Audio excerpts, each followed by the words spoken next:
ये जो है सीबीएसई बोर्ड की क्वेश्चन है फर्स्ट टर्म की एग्जामिनेशन का, जो फुल्ली ऑब्जेक्टिव बेस्ड क्वेश्चन है, एमसीक्यू बेस्ड क्वेश्चन है। उसी पे मैं आप लोगों को रियल नंबर के कुछ प्रश्न बताने जा रहा हूँ। तो सबसे पहला नंबर है the question, the total number of factor of A prime number is. तो ये पूछ रहा है कि प्राइम नंबर में टोटल कितना फैक्टर होता है। तो आप सबको पता है कि प्राइम नंबर एक से भाग लगता है और खुद से भाग लगता है। तो आप देखिए 2 क्या है, आपका प्राइम नंबर है, 3 क्या है प्राइम नंबर, इसी से चेक कर लीजिए आप। 2 भी प्राइम नंबर है, 3 भी प्राइम नंबर है, 5 भी प्राइम नंबर है, क्योंकि सबसे स्मॉलेस्ट प्राइम नंबर जो है वो क्या है, वो 2 है। स्मॉलेस्ट प्राइम नंबर क्या है, वो 2 है। तो 2 को इधर लाइए और चेक कीजिए। देखिए 2 1 से भाग लग रहा है, सच में लग रहा है, और ये खुद से भाग लग रहा है। देखिए 3 ये 1 से ही भाग लगेगा और ये खुद से ही भाग लगेगा। एक 5 भी लेते आइए, ये देखिए 1 से ही भाग लगेगा। जब भी प्राइम नंबर का फैक्टर होगा वो 2 ही होगा। तो ये देखिए ऑप्शन नंबर सी उसका करेक्ट आंसर है, क्योंकि जितना भी प्राइम नंबर है उसका फैक्टर 2 ही आएगा। सेकेंड क्वेश्चन आपका है the HCF and the LCM of 12, 21 and 15 respectively are. इसको जब भी बनाएंगे एक साथ बनाएंगे, अलग अलग नहीं बनाएंगे। फैक्टर निकाल लेंगे सबसे पहले। किसका फैक्टर निकालेंगे, इसमें 12 का फैक्टर निकालेंगे, फिर 21 का फैक्टर निकालिए, फिर 15 का फैक्टर निकालेंगे। देखिए 12 जब भी किसी भी संख्या का अगर फैक्टर निकालते हैं, सबसे पहले प्राइम नंबर से उसको भाग दिया जाता है। जब भी डिवीजन होता है किस नंबर से होता है, प्राइम नंबर से। तो 2 6 जा 2 3 जा 3 7 जा 3 5 जा 15 5 1 जा 5। तो देखिए 12 इन 12 फैक्टर ऑफ 12, 2 इंटू 2 3 इंटू 1, 21 का 3 into 7 into 1, 15 3 into 5 into 1। HCF में जो होता है, जो नंबर तीनों नंबर में कॉमन हो, जिसका अगर 12 का फैक्टर है 2 इंटू 2 इंटू 3 इंटू 1, 21 का फैक्टर 3 इंटू 7 इंटू 1 और 15 का फैक्टर 3 इंटू 5 इंटू 1, जो फैक्टर तीनों में मिलता हो, तीनों नंबर में मिलता हो, 12 में भी मिलता हो, 21 में भी मिलता हो, 15 के भी फैक्टर में मिलता हो। देखिए ऐसा कोई नंबर है इसमें, आपको क्या नजर आ रहा है, 3 नजर आ रहा है। ये 3 आपको नजर आ रहा है और 1 नजर आ रहा है। तो ये एचसीएफ फाइंड हो जाएगा। ये सबसे पहले क्या फाइंड हो जाएगा, एचसीएफ। तो देखिए एचसीएफ कितना हो जाएगा, 3 इंटू 1 इक्वल टू 3। और एलसीएम फाइंड करने के लिए देख लीजिए, एलसीएम देखिए सब इसमें 2 है। 2 कितने टाइम है, 2 हाईएस्ट टाइम लेना। अगर 2 अगर किसी 21 का फैक्टर, तो किसी भी नंबर का फैक्टर में 2 अगर 4 टाइम रहता तो क्या करते, 4 टाइम रहता तो क्या करते, तो 4 टाइम वाला लेते, 2 टाइम वाला छोड़ देते। लेकिन 2 बस 2 टाइम है और ये एक ही के फैक्टर में है, बस 12 के फैक्टर में आ रहा है। तो 2 इंटू 2। अब देखिए 3 आ रहा, तो 3 ले लेंगे, 7 ले लेंगे। जब भी लेंगे एक ही लाइन से लेंगे। जब भी एलसीएम के लिए अगर कोई सा फैक्टर उठाएंगे, बस एक से उठाएंगे, दोबारा से नहीं। अगर बाय द वे 21 में भी 3 है, 12 में भी 3 है, 15 में भी 3 है, तो तीनों का 3 नहीं लेना है, बस एक का ले लेना है।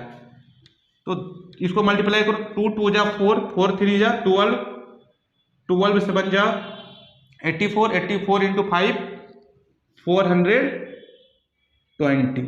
और सबसे पहला चीज देखिए, क्वेश्चन ये पूछा गया है कि एचसीएफ एंड एलसीएम। सबसे पहले हमको एचसीएफ लिखना है। एचसीएफ मेरा कितना हो गया, 3 हो गया, और एलसीएम कितना हो गया, 420 हो। ये देखिए ये ऑप्शन में कहीं पे आ रहा है, तो देखिए ऑप्शन में तो ये भी आ रहा है, लेकिन इसमें पहले क्या किया, एलसीएम दे दिया तब एचसीएफ दिया, तो ये रॉन्ग ऑप्शन है।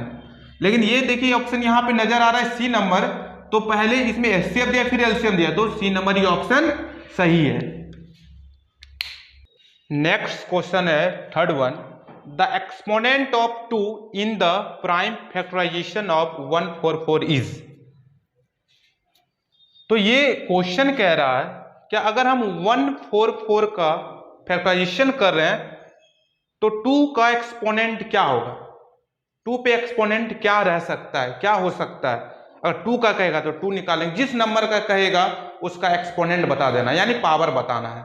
तो सबसे पहले इसको बनाने के लिए सबसे पहले हमको 144 का फैक्टराइजेशन कर लेना है। तो सबसे पहले क्या करना है, 144 का फैक्टराइजेशन कर लेना है। 2 7 जा 2 2 जा 4, 2 3 जा 2 6 जा 2 18, 2 9 और 3 3 1। 144 equal to 2 into 2 into 2 into 2 into 3 into 3 into 1।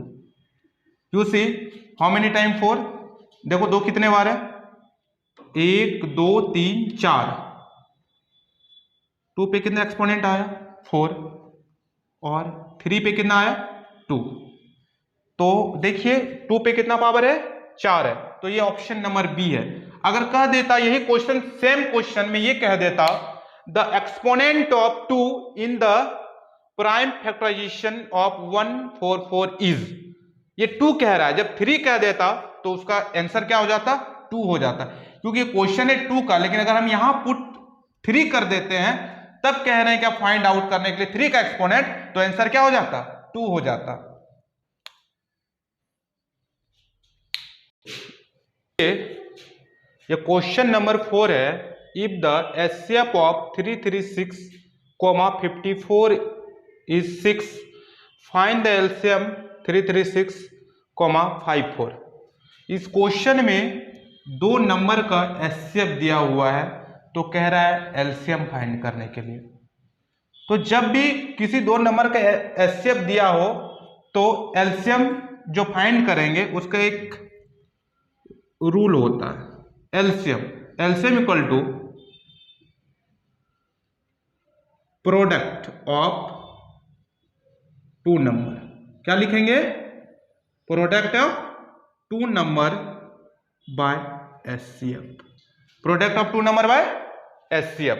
तो 2 नंबर ही दिया है 336 और 54, 2 नंबर दिया हुआ है, तो 336 इंटू 54 बाय क्या करना है 6 करना है, बाय 6 करना है। और देखिए 6 9 जा 54, तो 336 इंटू 9।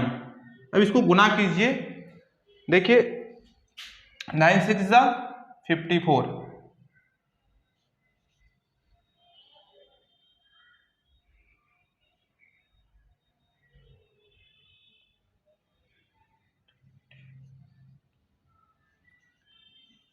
मल्टीप्लाई करने के बाद कितना आया 3024। तो देखिए ऑप्शन नंबर बी इसका सही आंसर है। नेक्स्ट क्वेश्चन है 5th one, the value of x and y in the figure are. तो सबसे पहले ये देख लीजिए क्या वाई भी ब्लैंक है और एक्स भी ब्लैंक है, यही फाइंड करना है। तो सबसे पहले ये देखिए क्या मैं सुमित सिंह इसको एक इजी तरीका से बनाने के लिए कुछ अपना भी ब्रेन का इस्तेमाल किए हुए हैं।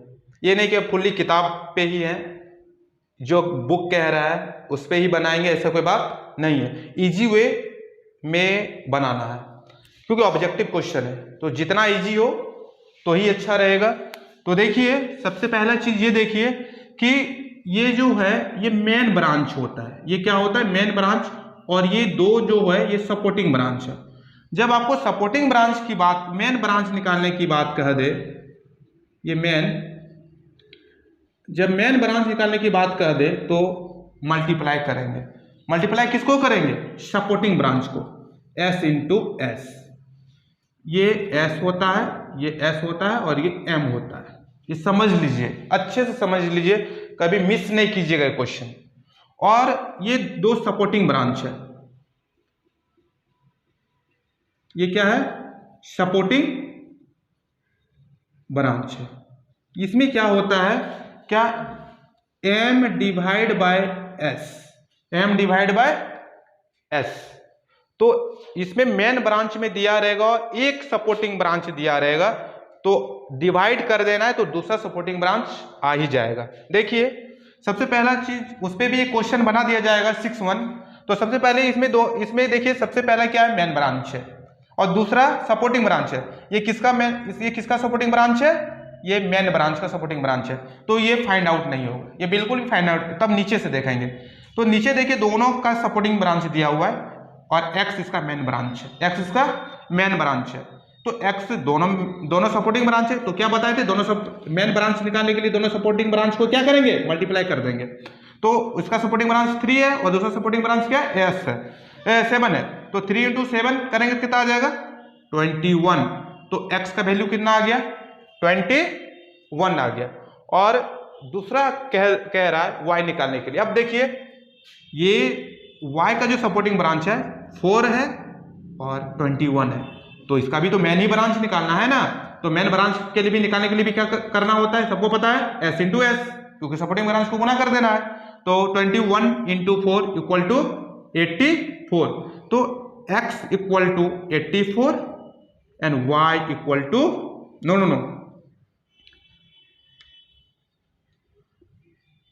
x = 21 and y = 84. This is right answer in easy trick. इसमें देखिए 6(1) में क्या कह रहा है, the value of x and y in the figure. जो फिफ्थ में फाइंड किए वही इसमें भी फाइंड करना है। ये फिफ्थ में जो हम फाइंड किए दोनों मेन ब्रांच फाइंड किए, उसका सपोर्टिंग ब्रांच फाइंड नहीं किए। अब इसमें हमको सपोर्टिंग ब्रांच भी मेन ब्रांच जो बताए हैं s × s होता है, सपोर्टिंग ब्रांच m/s होता है। इस पे देखते हैं बना के अगर आ जाए। तो सबसे पहला चीज ये देखिए क्या 84 है, ये मेन ब्रांच दिया, उसका एक सपोर्टिंग ब्रांच दिया है और दूसरा सपोर्टिंग ब्रांच क्या है, नहीं दिया है। तो उसके जगह पे x दिया, तो x क्या होगा। तो सबसे पहले ये देखिए क्या बताए थे, x = लिख लेंगे, x = तो सपोर्टिंग ब्रांच को फाइंड करें। ये सपोर्टिंग ब्रांच x क्या सपोर्टिंग ब्रांच है, तो हमको क्या फाइंड करना है, सपोर्टिंग ब्रांच। तो मेन ब्रांच कितना है इसका, 84 और इसका सपोर्टिंग ब्रांच क्या है, 4। 4 × 2 = 8 एंड 4 × 1 = 4।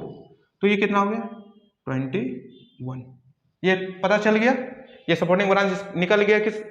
अब देखिए अब इसमें भी कह रहा है सपोर्टिंग ब्रांच निकाल, y भी क्या है, x का सपोर्टिंग ब्रांच है और एक सपोर्टिंग ब्रांच दिया दूसरा नहीं दिया, ये पहला दिया ये दूसरा नहीं दिया। जब दिए तो इसमें भी वही करेंगे, y = मेन ब्रांच क्या है, y और 7 का मेन ब्रांच क्या है, 21 है।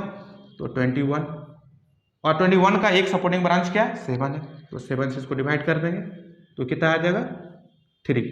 तो ये कितना आ गया, 3। यहाँ पे कितना आ जाएगा, 3। क्लियरिफाई हो गया। आज के लिए बस इतना ही, कल फिर मिलते हैं।